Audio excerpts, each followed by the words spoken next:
Saw this brightly colored building up ahead and I want to go see what it is.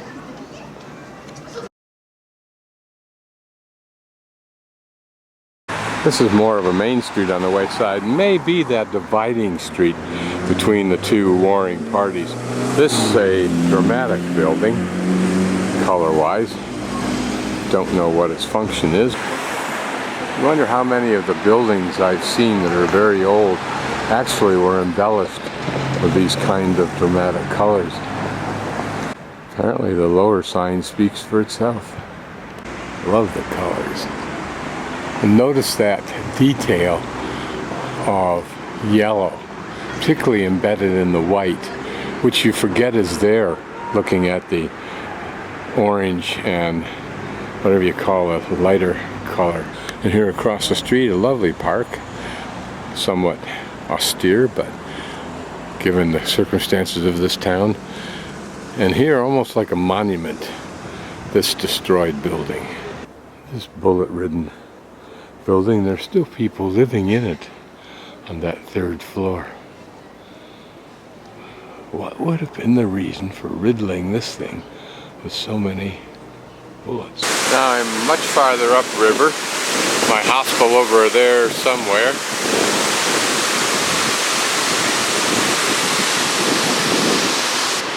Looking upriver now.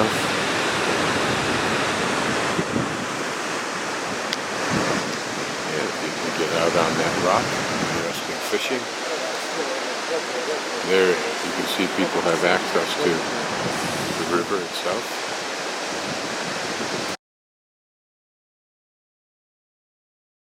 I think this is what was the bathhouse built in the early 20th century for the community. That's a kind of a pretty but understated entryway and architecture. This is the first street across the bridge on the west side, striking a very nice cosmopolitan but old cosmopolitan neighborhood look. I'm hoping this is the name of this little mosque that I saw yesterday evening as I was walking about. It's just across the bridge. Simple, pretty quiet, tranquil little yard with trees. All around are these green bordered documents with a person's name in it and a picture. I don't know what it's for. I think it may be notice that they have died. Certainly it appears to suggest that 81, 2014, 1936. So these are the equivalent of our newspaper obituaries. Standing at the intersection on the boulevard which divided the Croats from the Bosnians, the Croats on this side, the Bosnians on the east side of the river. But this actually road is on the west side of the river. And here is evidence of the bombed out buildings, probably on both sides. Here right behind the gymnasium on the street. A simple building, but with Islamic Muslim features.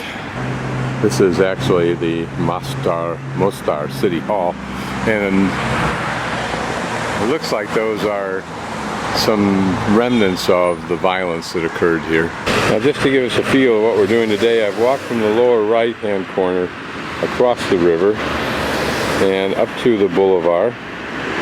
We were just standing where it says 15, which is that beautiful gymnasium building, and now I'm walking to the left down the boulevard, and I'm going to go over here in the upper left to a church and a tower that I saw yesterday. We'll just take a closer look at it. Another bombed out building on the Bosnian side, the east side. There's something curiously nostalgic about flowers growing in a ruined building, particularly a war-ruined building, and of course the trees growing out of the now gaping windows. There's some kind of memorial, but I don't know what it is for. Becoming somewhat decrepit. All along both sides of the boulevard are these bombed out, abandoned old buildings. This is the Franciscan church and clock tower without the clocks. It's a curious looking church, isn't it? To me, it's curiously monolithic and insular, and then, in other words, it doesn't seem penetrable. It's not opening, welcoming. Even the front doors appear to be just a simple wall of wood and glass. My map seems to suggest that that's the remains of the synagogue. It has some kind of covering in front, so perhaps they intend to restore it. Both the tower and the church seem impressively large, but sterile. Even the windows there. We're inside the Mostar, Hammam, or bathhouse. It would have been divided into at least two sections normally, one for men, one for women.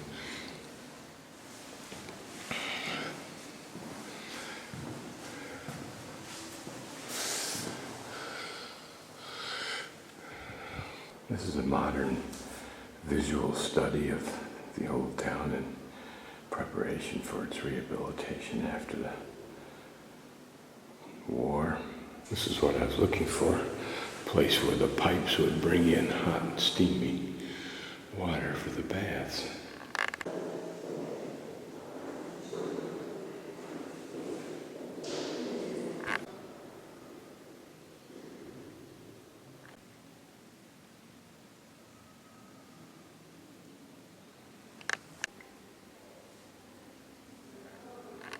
I'm taking pictures of these pictures because I might not get access inside these mosques.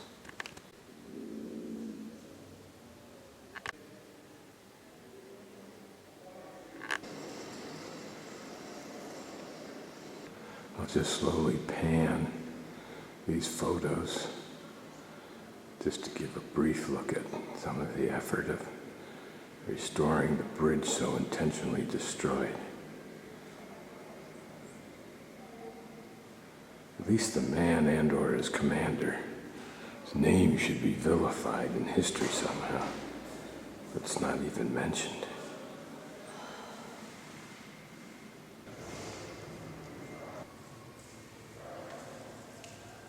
This apparently drawing of the tower, or one of the towers, and the immediately surrounding buildings.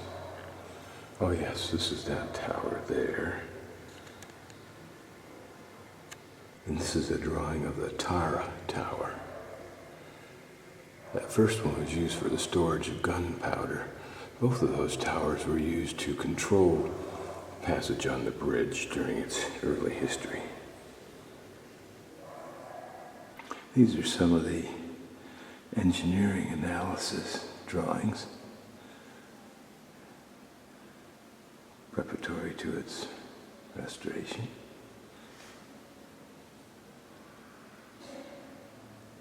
This somewhat fuzzy picture apparently portrays the moment of destruction.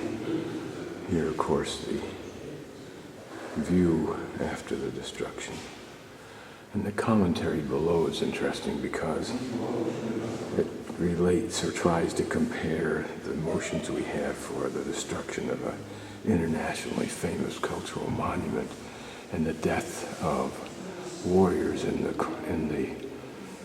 war, suggesting that the pain is greater in the former than for the latter, because the former reflects a mortality beyond ourselves. We know we're going to die, but we don't expect something that's gone on and endured wars and all kinds of other calamities to be destroyed. But I believe such evil is inherent in man. If you can't have it yourself, destroy it. If someone else prizes it, destroy it. Imagine the sleazy evil of the person who could get joy out of destroying something that has fascinated humans for hundreds of years. The bridge was apparently built in the time of Suleiman II, the Magnificent. This representing his Ottoman Empire at the time, which was at its zenith. These are apparently intended future visualizations of the city of Mostar. The museum of the old bridge, which I think is actually part of the tower.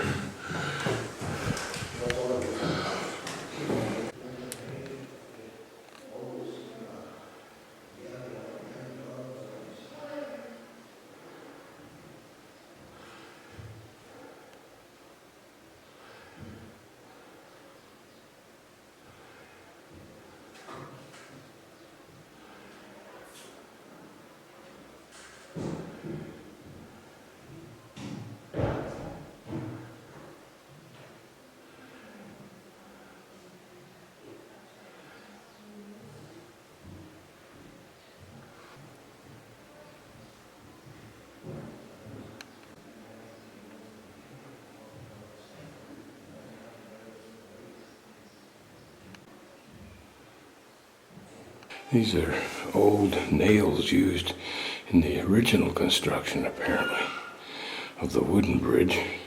Some of these are 2.5 to 3 feet in length. This hollow wooden pipe was part of the water system. Imagine the effort taken to carve out the center of this. Photographs from the early period of the city. Well, as early as photographs existed. Here a caravan coming across. And one of the local coppersmiths. This is presumably from the golden age of the old city. Here are small kiosks of vegetables and fruits, pretty much the way it's done today.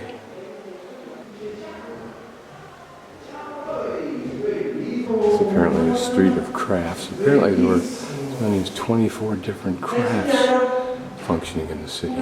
These are apparently stone cannonballs. These made out of iron. And presumably that device in the center was to punch the powder down into the barrel. And the towers apparently from the beginning were fortified.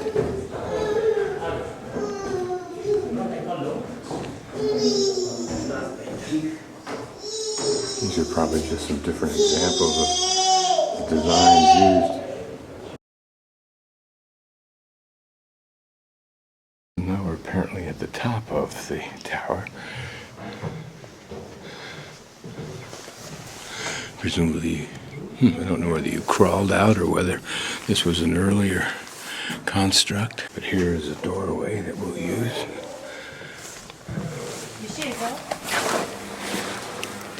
You have to really crouch down for that one.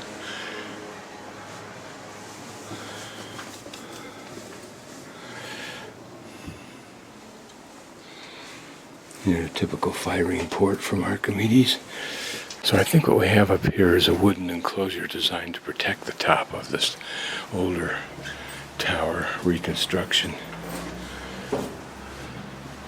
Whether it was double walled as we see here always or not, I don't know.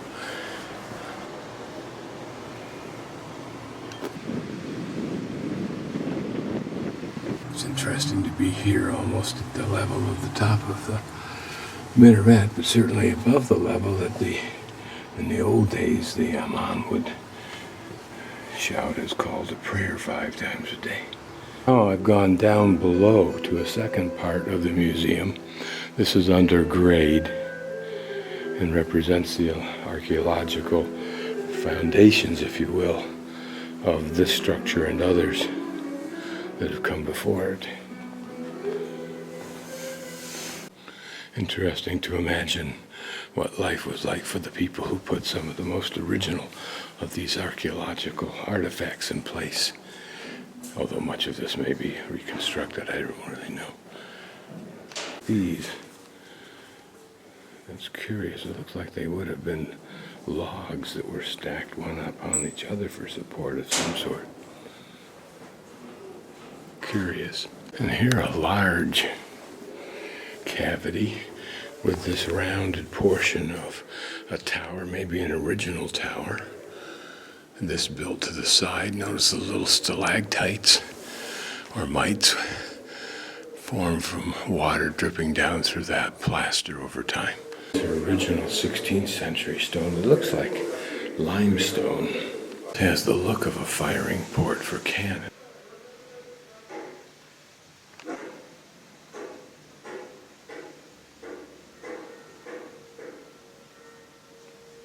Some interesting drawings that were relevant to the rehabilitation of the old bridge.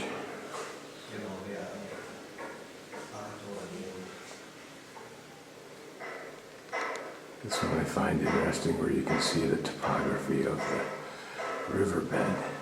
And here the looking down or plain view.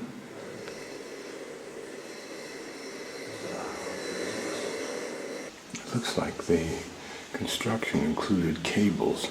If those lines in fact are cables, on the other hand, they just may show where one piece aligned with the other. If I reckon my map correctly, where the number 10 is the old bazaar, and that should be this area. We're here right next to the bridge. You can see the access to the bridge there that's ribbed, and this is the old market, or at least the reproduction of it.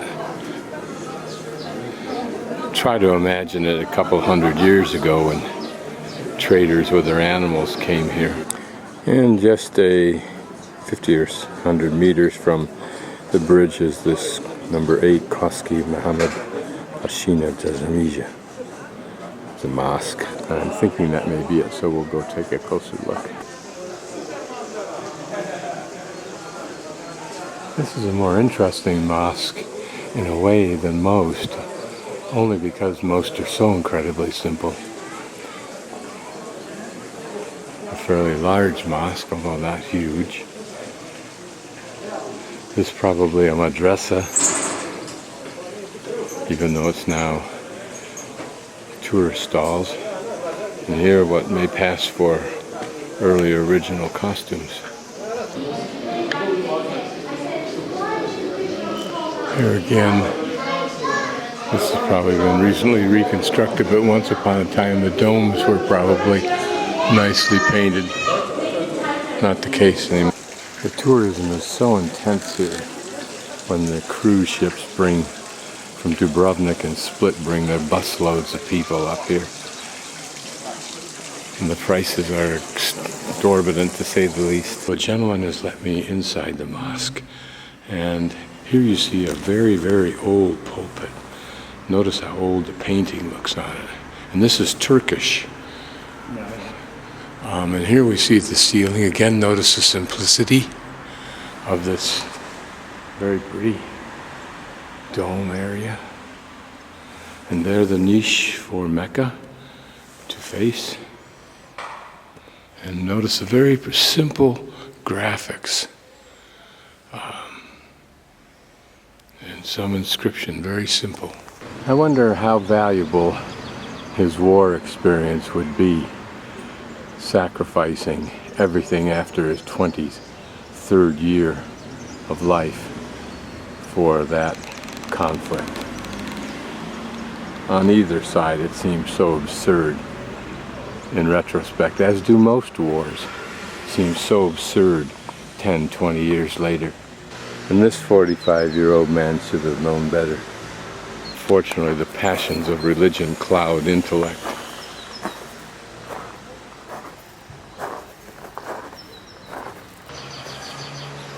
My first butterfly of this. So I entered there. This is an old early 16th century, 17th century. We should put it around the 1600s that it began.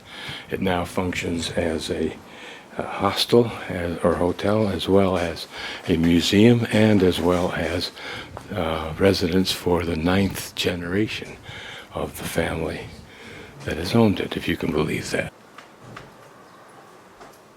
And a very elegant sad iron, and a somewhat discreet little knife. Remember, where we might carry a pistol, they had a knife. She indicated that the symbol of the family was a Star of David, which is an irony because we think of that as solely Jewish, but she says 150 years ago the Star of David was a symbol that would be used by all three religions. So this first room is the divan, where, as these models suggest one would sit and eat a kind of a communal room in the sense of a dining room, living room combination. Doors that are closed are hotel rooms. We'll go upstairs to the next level. Remember, where we're walking, 9 generations of this family have walked. What stories they could tell. What a TV series it might make.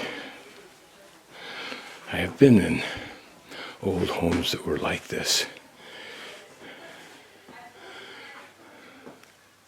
But you can imagine lounging on these, for lack of a better term, couch, continuous couch.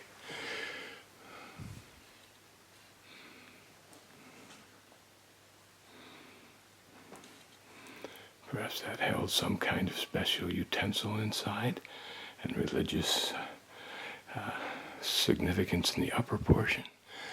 Notice this lovely wood ceiling.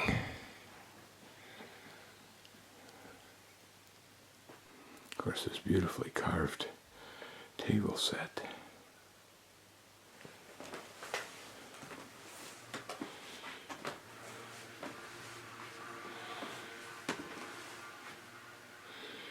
Imagine as the worn areas, the result of 9 generations, one has to assume so, or at least for the number of generations that's owned it. That may be a copy of the Quran.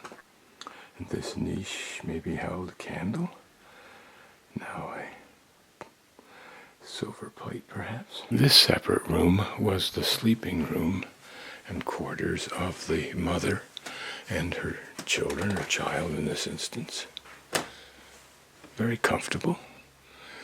What's interesting is how you could lay out or sit with many friends. It's interesting, a modern bath sink. I wonder if that's an original little chandelier. Again, the intricate and pretty light feeling aesthetically. Wood ceiling. Imagine the time to put this together, not to mention the planning of it. That looks like a children's vest.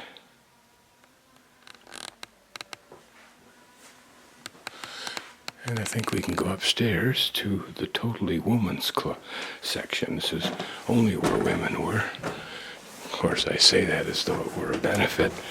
In reality, from our Western culture view, this was the isolation of women from the overall worldly scene of men. And I suspect that's probably the way you can think of it. But very lovely quarters. This couch, and here a little bench. Lovely wood ceiling. And these might have been areas for women to meet with their friends.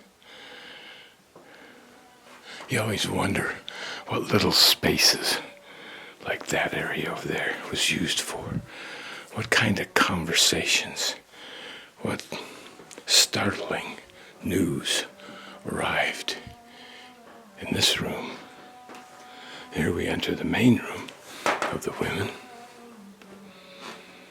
Notice you can hear outside the call to prayer. Such pretty ceilings.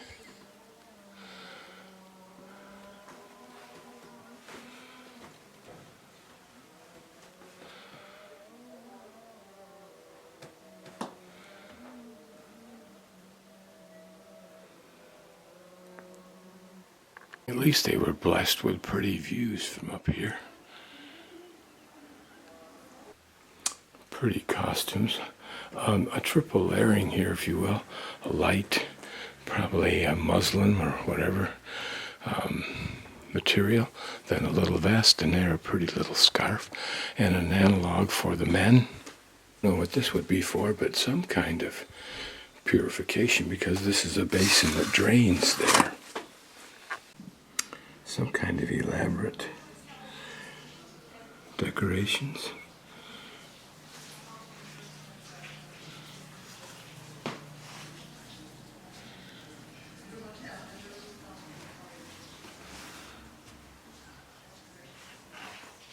Looks like a multi-pocketed purse. Is that a horsewhip? A quirt? It looks like it. Here also a little basin with a niche here on the side for some reason. Maybe that allowed for, nope, thought it might have been a floof or something. This mosque that I visited yesterday is number 6 above my thumb. So I'm now inside the old house that sits above the river on 2 long, high, white pillars. And we'll go upstairs to take a look at it. Again, this one comes from the early 17th century, 1635. And this was a Mediterranean climate, contrary to the way it was yesterday. So much was always open, but imagine having this view without all these buildings here, of course. And this would have been what's called the divan, or the main room that we just saw in the other old house that we were in. This house probably, if I understand correctly, is not occupied by the same family.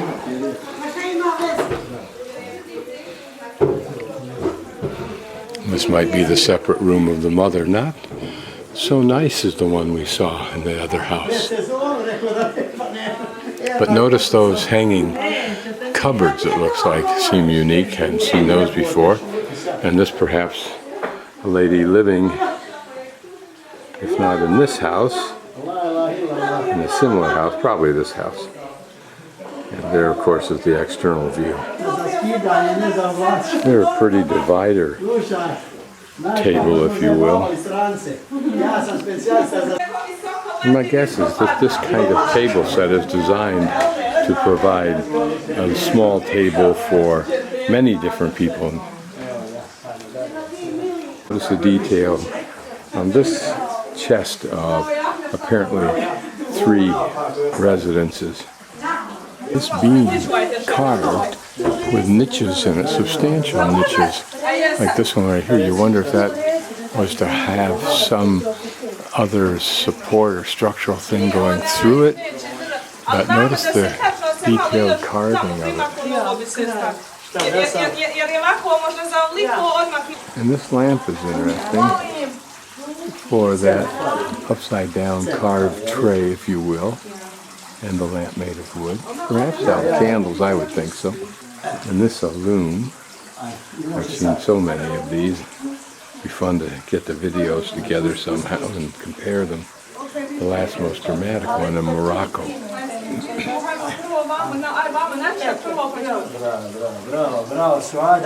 This is interesting. It looks like it has 4 petals. So it had controlled at least 4 functions, if not permutations of that. And here we enter into another main room. Exactly. I think this looks more like the salon. A beautifully lit room. With spectacular views, of course, not only of the river, but of all the surroundings, close and distant. What there was distant or close at that time, I don't know. An interesting detail for the base. A beautifully detailed metal lamp. How intricately it's carved out. How are you from? We are from Serbia, Novi Sad. This pans down through this beautiful carved door. The irony is, here are the views that you would think all these houses, modern today, would take advantage of.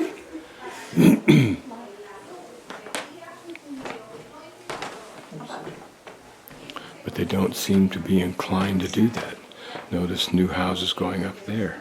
Where do they put them? 60 feet away from the river. I wonder if these weren't braziers for cooking, maybe for heating. I'll get a little closer and take a look at it. Love it.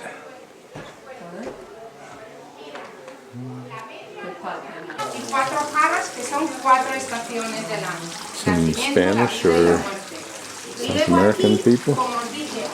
I wonder if this kind of door that sealed off the upstairs from below was common. It's the first time I've seen this. Here on this downstairs post, more detail carved into the wood.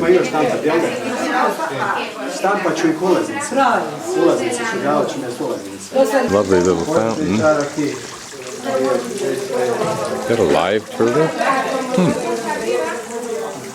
And this is the kitchen on the outside over in the corner for both sanitary reasons and for fire safety.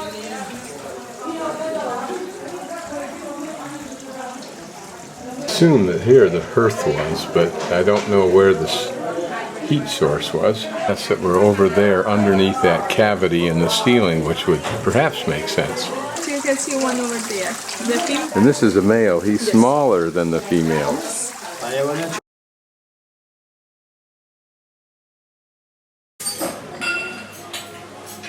I'm eating at this restaurant, which is an old town, just a few meters away from the old Mostar Bridge. This dinner is duvesh, and I'll explain it later. You can look on the internet. As you can see, it's rice and various vegetables. This is cabbage leaves with a mixture of, I think, is rice and mincemeat and paprika and other items. And bread and, of course, my soda water.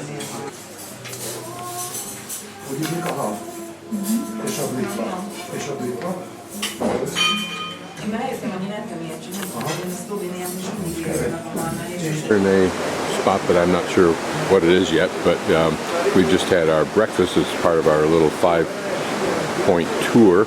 We just had some burek that was with meat, and then the same kind of thing, but with cheese called something else with an S. I don't know how to pronounce that.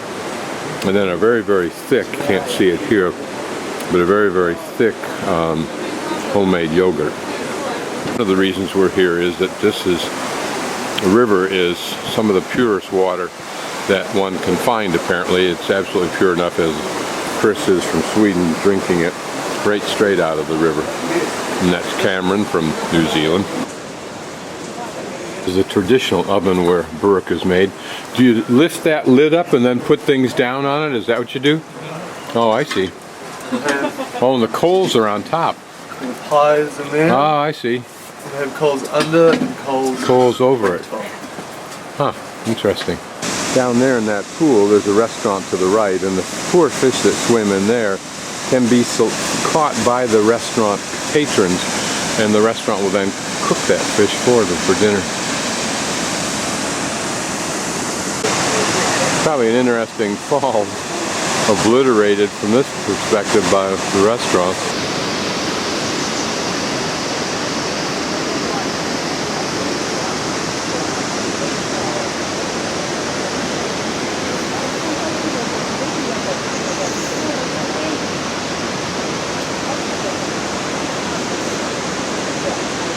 Up on the wall, it's interesting. You can see where at one time there was an inscription in the rock.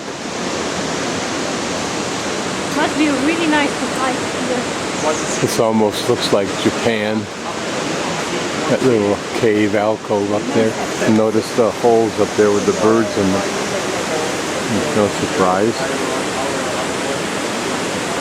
And notice that there are steps there, although I'm not sure for what purpose. This is the toilet, squat toilet facility. So apparently this was a religious site of some sort, but I'm not sure for what. It was interesting to notice there's another one of those doors that closes off the downstairs from the upstairs.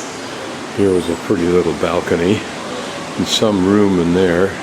There's a couple of old crypts in here. You can see here one place for fire, and this was in our culture. What is interesting? Father always, when it's lunchtime, father always start to eat first one. And for example, we have separate jobs still now. In a lot of families have separate jobs, and always hard work doing father and easy job.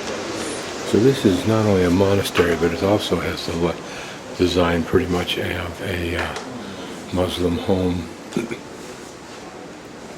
Here's the built-in cabinetry that was seen before.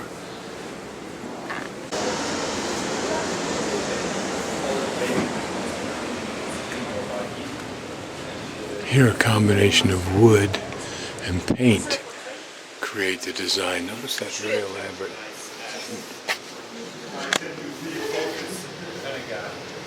I don't know.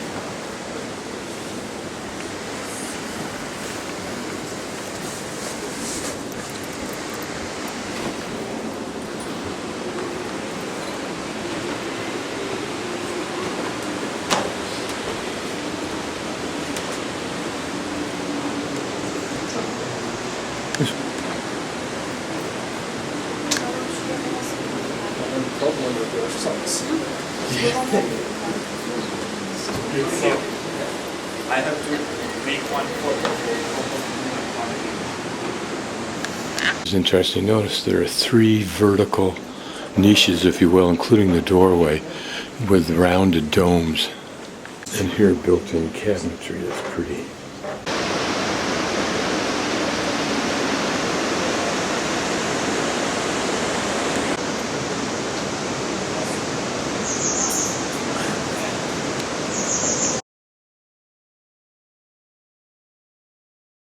Although it's maybe just too fast for that.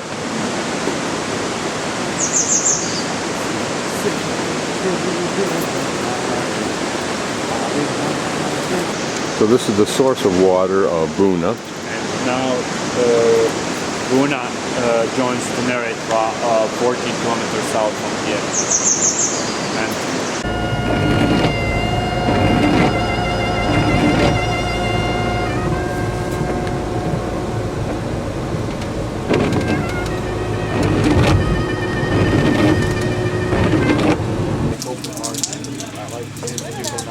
if you want to buy something or sell something, you must come here to do that.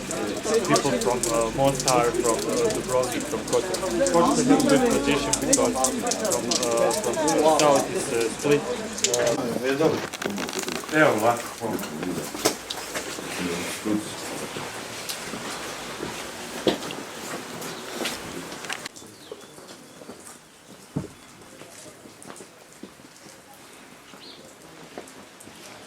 Just 38 people live here. When the Croats came here, they destroyed the town in one night just as a gesture of their meanness.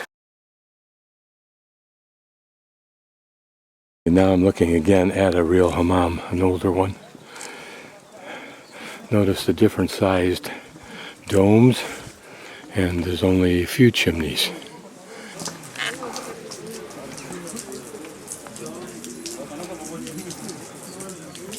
The irony is that's probably a clock tower without the clock of a Christian church. And here we're at the mosque.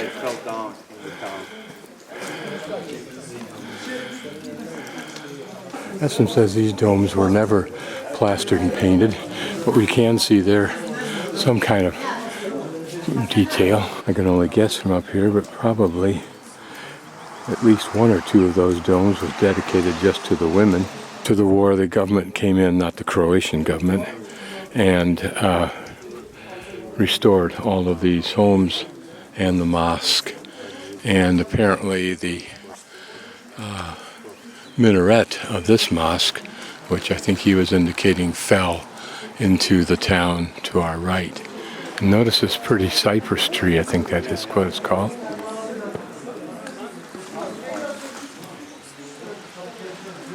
And there's some kind of lapidarium.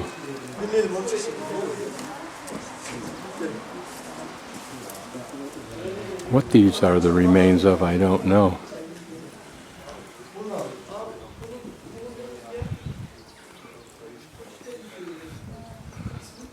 Apparently this town of Botticelli is about 450 to 500 years old. Probably about a couple of thousand people actually lived here before the Croatians committed their evil. Now 38. There we can see that tower. Don't see its connection to anything. Maybe it was just the town's tower. Like a home that's still built in. And there are several over there. Notice they're terracing all up and down the side of this hill.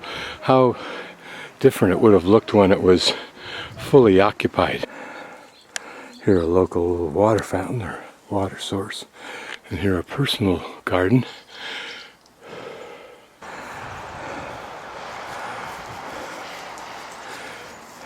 So this is tower number 1. And here we're looking at the wall. This is a reproduction Archimedes firing slot. That was tower 2 there. Some folks actually living there. And then number 3 is right up in there somewhere. And then number 4 is over there. Here looking at those green lawns that are terraced around that house may give us an idea of how this whole hillside would have looked before the war.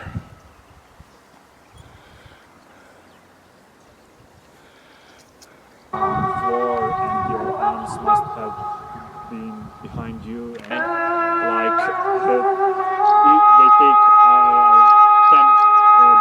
10 Croatians had 4 concentration camps there where they committed atrocities, perhaps not as gross as not as evil individually as the Nazis, but the same kind of idea. We're now entering into the castle itself through a system of walls.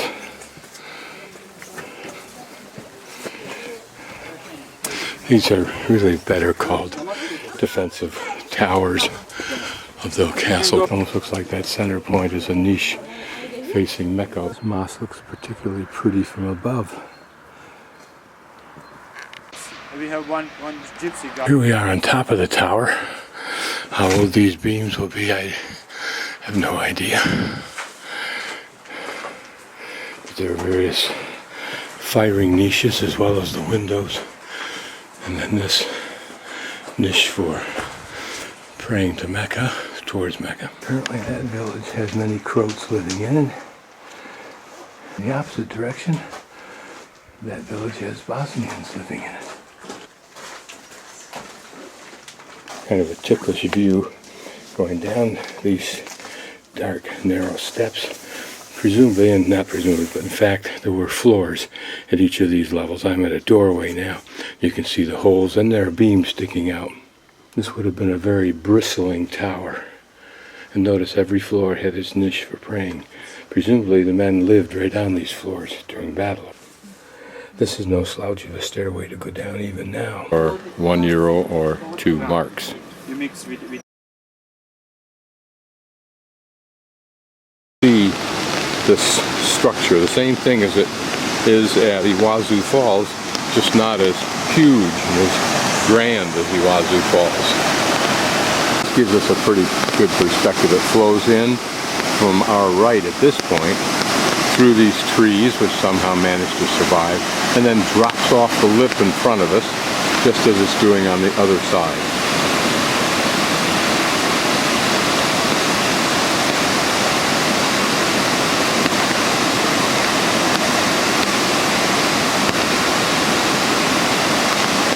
And we'll stop on the road and get some pictures from a distance which are even more spectacular. But this gives us more of an intimate sense of how this falls works.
Done.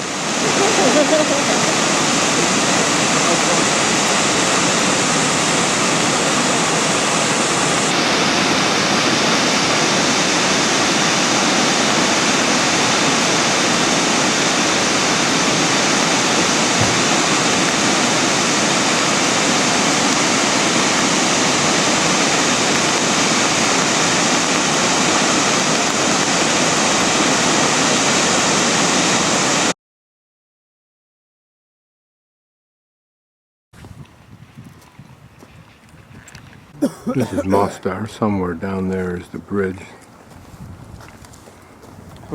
What is interesting? Now I will show you the line who dividing Mostar on two sides. You can see big church.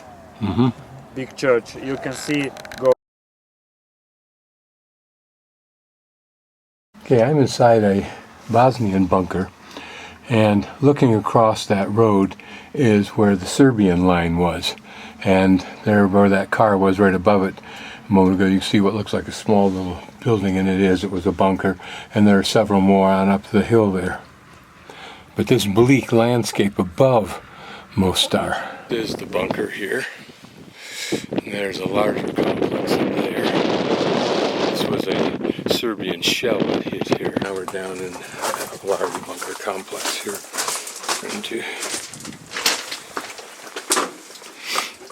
This was a well here. What? This was the well. Yeah, this Or is something like system. Yeah. How to, cistern. System how to have Water. water. Yeah. Okay. They were sleeping here. Actually depends of situation. When one Just down in that little inclination is a small village, and other villages off to the right here, living up in this desolate area, raising sheep. And yet, as inhospitable as this is, there are still flowers surviving up here. These purple ones, yellow ones, and then notice this little white one here, right there. There's still a fourth that looks like clover, although it might just be a bigger version of the white one we saw. I always like these inhospitable places, believe it or not, once I get here. There's something, I don't know, it's like if you can survive up here, you can survive anywhere. You can be up here. You've distinguished yourself from the masses. I'm always impressed and intrigued by those few plants that stand out as anomalies. You only see maybe one or two at all on a little trek, or very few spread out over long distances, while others like these are very much in dominance. This is a memory stone, of course. They are all over the world. But this is unique in a sense because it represents a common effort by the Croatian and the Bosnians against the Serbians. At all other times, including today, Croatians and Serbians are at odds to one degree or another, people and the government.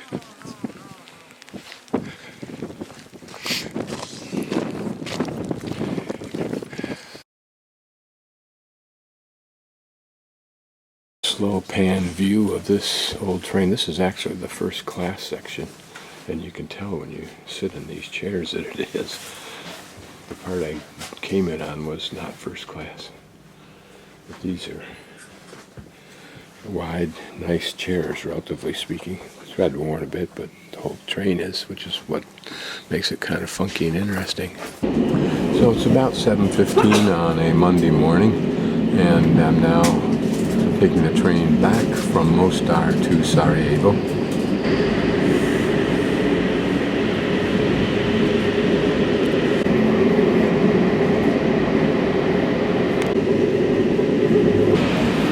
Got the sun on those peaks up above you.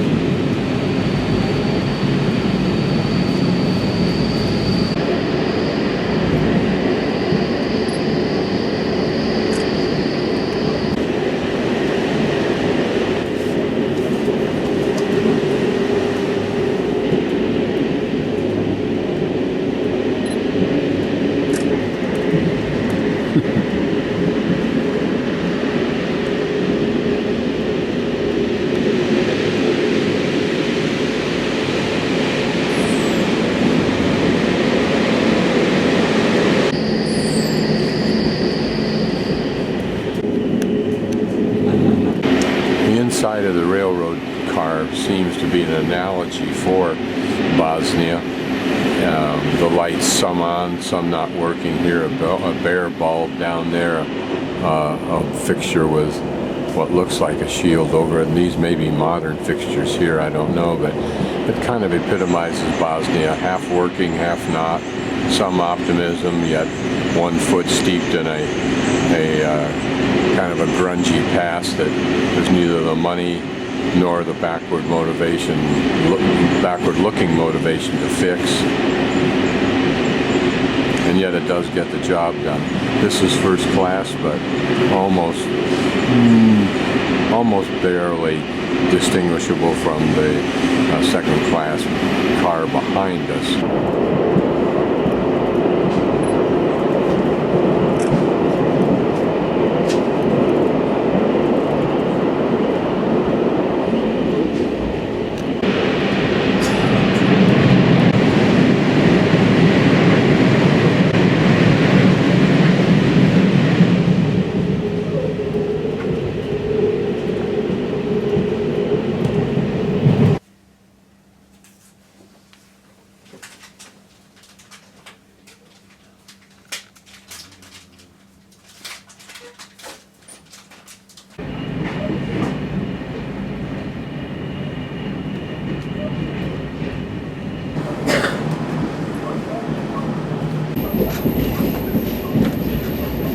Notice the Muslim mosque indicating a Bosnian area.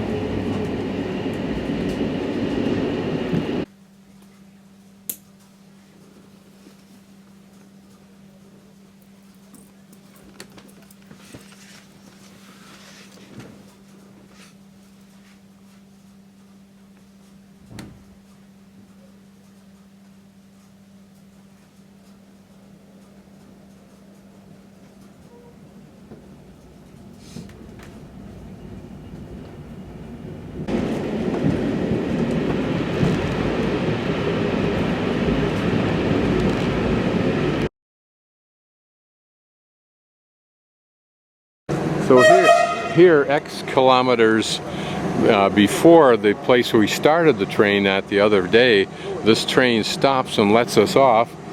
Many of us have no clue where we're going. We know trams are that way apparently, and the bus is somehow this way somewhere, but we're not sure exactly what's going on.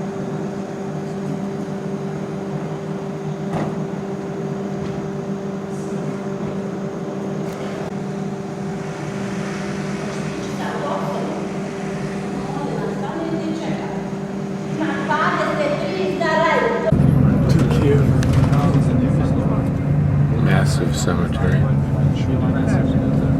Two actually. Notice the one from here all the way to the white is cemetery also. All back through there.